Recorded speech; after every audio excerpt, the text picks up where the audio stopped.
Assalamualaikum warahmatullahi wabarakatuh. Kami dari kelompok 3, kelas B Bioteknologi, akan menjelaskan secara ringkas tentang asam nukleat.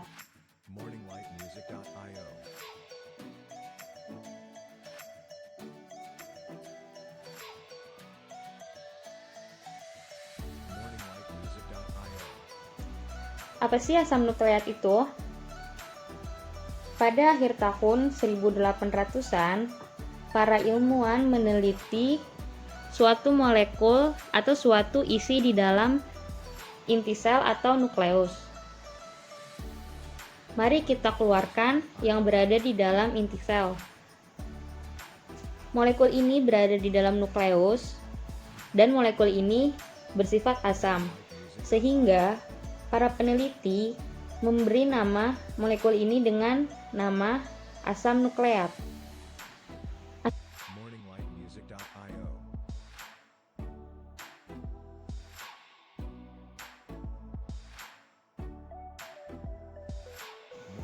Asam nukleat ini bisa juga disebut dengan nucleic acid.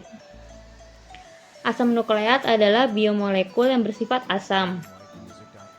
Tidak hanya ditemukan di dalam inti sel, asam nukleat juga bisa ditemukan di luar inti sel.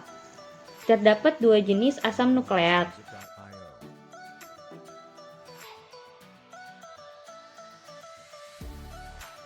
yaitu DNA dan RNA.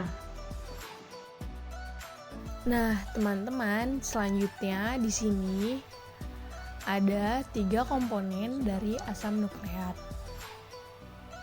Yang pertama ada gula pentosa. Gula pentosa merupakan monosakarida yang memiliki 5 buah atom karbon. Gula pentosa merupakan rantai punggung DNA yang terdiri dari 2 jenis. Jenis yang pertama ada ribosa, yaitu jenis gula pentosa pada RNA. Yang kedua ada deoksiribosa yang merupakan jenis gula pentosa pada DNA. Lalu selanjutnya yang kedua ada gugus fosfat. Gugus fosfat merupakan atom fosfor yang dikelilingi oleh 4 atom oksigen. Gugus fosfat menghubungkan antara nukleotida satu dengan yang lain dalam satu rantai atau heliks yang sama. Lalu yang ketiga ada basa nitrogen. Di sini basa nitrogen merupakan molekul kecil berbentuk cincin yang mengandung nitrogen. Dan teman-teman, di sini basa nitrogen itu terbagi menjadi 2 kelompok. Yang pertama ada purin dan pirimidin. Sekarang kita membahas tentang purin dan pirimidin.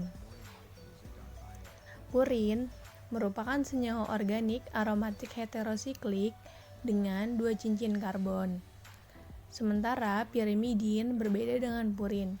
Pirimidin merupakan 2 atom nitrogen yang hanya berisi 1 cincin karbon. Purin terdiri atas adenin dan guanin. Nah, di sini sitosin ditemukan pada DNA dan RNA, timin hanya pada DNA dan urasil pada RNA. Jika diambil satu molekul dari ketiga komponen ini lalu disatukan, maka akan terbentuk molekul yang lebih besar dan disebut nukleotida.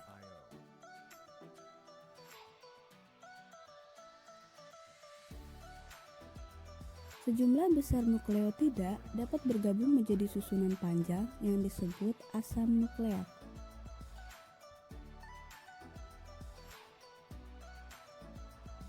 Karena jenis basa nitrogennya berbeda, maka ada satu cara untuk menyebutkan asam nukleat ini. Yang pertama, beri nama setiap ujung asam nukleat. Pada ujung atas, gugus fosfat menempel pada atom karbon nomor 5, maka disebut 5'. Pada ujung bawah, gugus fosfat menempel pada atom nomor 3, maka disebut 3'. Yang kedua, gabungkan nama kedua ujung dan urutan basa nitrogen. Maka nama molekul ini adalah 5' CaGC-GT3'. Seperti pada materi sebelumnya, kita ketahui bahwa terdapat 2 jenis asam nukleat, yaitu DNA dan RNA. Apa perbedaannya? Pada umumnya perbedaan keduanya adalah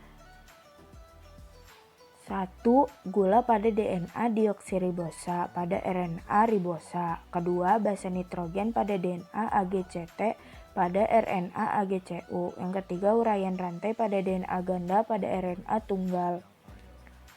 Mari sederhanakan untaian rangkaiannya.